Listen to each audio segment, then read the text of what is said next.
सांसद दीपेंद्र हुड्डा ने हरियाणा मांगे हिसाब अभियान के तहत बड़कल विधानसभा क्षेत्र में कांग्रेस नेता विजय प्रताप सिंह के नेतृत्व में रोज गार्डन पार्किंग से 1 नंबर बीकानेर स्वीट हनुमान मंदिर मेन गुरुद्वारा 1-2 चौक शिवालय मंदिर 2 नंबर होते हुए लखानी धर्मशाला तक पद यात्रा की। इस दौरान पद यात्रा में भारी भीड़ ने जगह जगह सांसद दीपेंद्र हुड्डा कांग्रेस नेता विजय प्रताप सिंह का जोरदार स्वागत किया और रास्ते में फूल बरसाकर उनको अपना समर्थन दिया। भारी भीड़ से गदगद सांसद दीपेंद्र हुड्डा ने कांग्रेस नेता विजय प्रताप सिंह की पीठ थपथपाई और कहा कि पद यात्रा में उमड़ा जन सैलाब साबित करता है कि विजय प्रताप सिंह को बड़कल विधानसभा की जनता रिकॉर्ड मतों से जिताकर विधायक बनाना चाह रही है।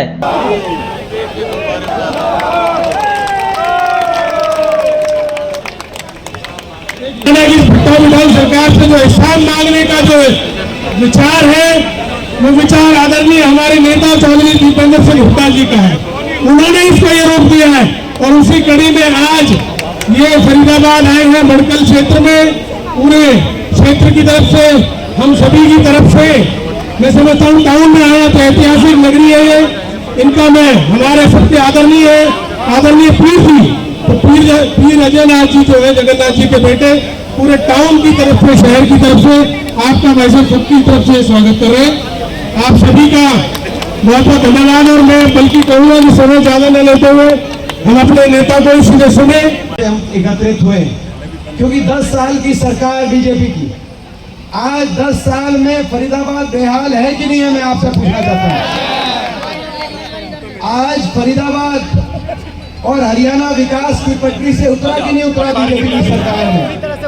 आज पूरे बड़कल फरीदाबाद में हम देख रहे हैं जाम की समस्या है कि नहीं है, मैं आपसे पूछता हूँ। आज सिवर की क्या अव्यवस्था है कि नहीं है आपके सामने। आज सफाई की व्यवस्था सारी फेल हो गई कि नहीं हो गई है स्मार्ट सिटी की। आज पर उस दिन हम बल्लभगढ़ थे, आज बड़कल में आएंगे ना तो पीने के पानी की अच्छी व्यवस्था हो रही कॉलोनियों में लगा हुआ है वो बताने की जरूरत नहीं। ये स्मार्ट सिटी के हालात हैं तो बाकी जगह क्या हालात होंगे आप अंदाजा लगा सकते हैं। हरियाणा को विकास की पटरी से उतारने वाली ये सरकार साबित हुई। 10 साल की बीजेपी सरकार जो हरियाणा विकास में देश में नंबर 1 था, आज वो हरियाणा बेरोजगारी में देश में नंबर 1, क्राइम में अपराध में देश में नंबर 1। और ये हम नहीं बता रहे, ये भारत सरकार बता रही है संसद में। हम तो केवल एक सवाल पूछ रहे हैं इनसे कि भारत सरकार के अनुसार, संसद में दिए गए भारत सरकार के जवाब के अनुसार देश में बेरोजगारी और देश में अपराध दर में हरियाणा नंबर 1 क्यों है 10 साल की आपकी सरकार के बाद। आज वो हरियाणा बेरोजगारी में, महंगाई में, नशे में पंजाब से आगे पहुंच गया हरियाणा। आज देश में सबसे आगे पहुंचा दिया इस सरकार ने कानून व्यवस्था अपराध में। और ऐसी स्थिति बनी, मैं आज आपको बताना चाहता हूं जो परसों संसद में मैंने बात कही है। देश में कुछ प्रदेश ऐसे हैं जिनसे केंद्र सरकार टैक्स ज्यादा लेती है और प्रदेशों को कम राशि मुहैया कराती है, लेकिन सबसे कम 28 राज्यों में अगर सबसे कम राशि दी जा रही है किसी प्रदेश को तो हरियाणा प्रदेश को 7 रुपए ले जा रहे हैं और मात्र 1 रुपया वापिस दिया जा रहा है। 7 रुपए केंद्र सरकार टैक्स में लेती है और 1 रुपया वापिस, और हरियाणा की सरकार आवाज भी नहीं उठा रही। देश में सबसे कम रेशो है ये। बाकी 28 प्रदेशों में, ज्यादातर प्रदेशों में ज्यादा मिलता है वापस। 8 प्रदेशों में जो लिया जाता है उससे कम मिलता है।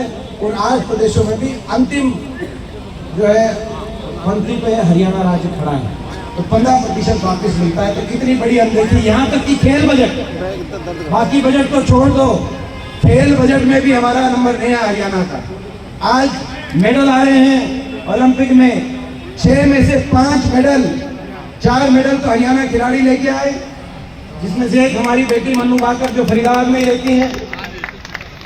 6 में से 4 तो मेडल हरियाणा खिलाड़ी इंडिविजुअल लेके आए। हॉकी के एक टीम में भी हरियाणा के 3 खिलाड़ी थे, तो 5 मेडल में हरियाणा खिलाड़ियों का योगदान हुआ। मगर जब खेल के बजट में योगदान देने की बारी आई तो हरियाणा कितना योगदान मिला, तो हरियाणा को योगदान मिला खेल बजट में केवल 65 करोड़ का योगदान मिला। 2% का मेरे को आंकड़े दिखा रहे, मुझे याद है आंकड़े। तो 2200 करोड़ में केवल 65 करोड़ का, गुजरात को मिले 500 करोड़। 124 खिलाड़ी गए हैं, उनमें से गुजरात का एक खिलाड़ी गया, हरियाणा के 24 खिलाड़ी गए ओलंपिक में खेलने। मैं नहीं कहता, मैं द्वेष नहीं, आप कह रहे गुजरात में ओलंपिक कराएंगे, मेरे को गुजरात से द्वेष नहीं है, लेकिन जितना हक हरियाणा का मिलना चाहिए विकास में, खेल के बजट में, कम से कम हमें भी जो है न्याय संगत हक मिलना चाहिए कि नहीं मिलना चाहिए? मैं आपसे बेटा बैठ गया हरियाणा का, और आवाज उठाना भी, बीजेपी आवाज उठाना भी गुनाह हो गया, क्योंकि जब हमने हिसाब मांगा कि बीजेपी सरकार हिसाब दो, हरियाणा को हिसाब दो, 10 साल का भट्टा बिठाने का हिसाब दो, तो आपने देखा होगा बीजेपी वालों ने क्या कहा। केंद्र से बड़े बड़े मंत्री आए, केंद्र से बड़े बड़े मंत्री आए और कहा कि हम हिसाब नहीं देंगे। ये कौन होते हैं हिसाब मांगने वाले? 10 साल आपकी सरकार रही ऊपर नीचे, जनता हिसाब मांग रही है तो हिसाब तो देना पड़ेगा। बोले कौन होते हैं हिसाब मांगने वाले? कांग्रेस से हम हिसाब लेंगे, हम हिसाब नहीं देंगे।